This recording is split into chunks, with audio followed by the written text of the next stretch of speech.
ప్రభుత్వం వెంటనే స్పందించాలి. దిగి రావాలి. ప్రభుత్వం వెంటనే దిగి రావాలి. ప్రభుత్వం వెంటనే దిగి రావాలి. ఆదివాసీ నాటికి నిర్వాసితులకు సభలు నిర్వహించాలి. సభలు నిర్వహించాలి.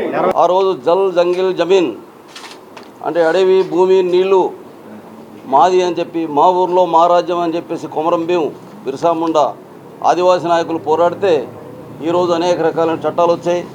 ఫారెస్ట్ చట్టం, ఫారెస్ట్ హక్కుల చట్టం వచ్చింది, పేసా చట్టం వచ్చింది, 107 చట్టం వచ్చింది. అనేక రకాలైన చట్టాలు ఉన్నా కానీ ఏ చట్టము అమలు జరగడం లేదు.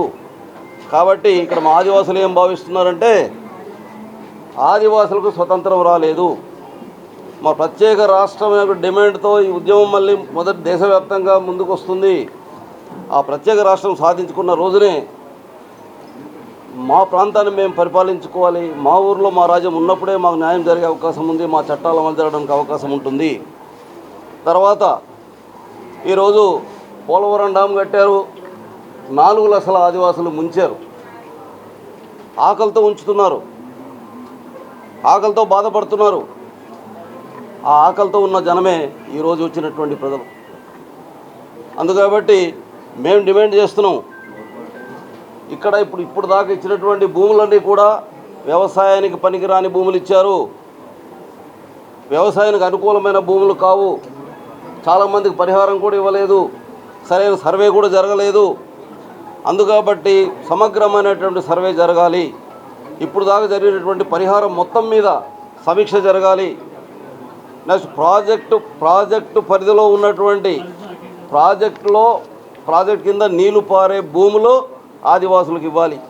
అది ఇచ్చినప్పుడే తర్వాత కాలువల తవ్వకానికి సంబంధించి ₹1,00,00,000 ఇస్తున్నటువంటి ప్రభుత్వం, పరిహారం కింద ₹1,00,00,000 ఇస్తున్న ప్రభుత్వం ఇక్కడ ₹1,00,000. అమరావతిలో కోట్లాది రూపాయలు వాళ్ళు భూములు ఇస్తున్నారు. అక్కడ ఒక న్యాయము, ఇక్కడ ఆదివాసులకు ఒక న్యాయమా?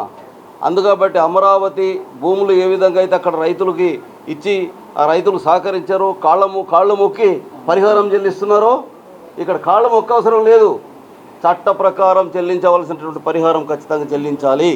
అలాగే ప్రాజెక్టు పరిధిలో నీరు పారే భూములు ఆదివాసీ రైతులకు ఇవ్వాలి. దానికి ఇదే పరిష్కారం అని చెప్పేసి మేము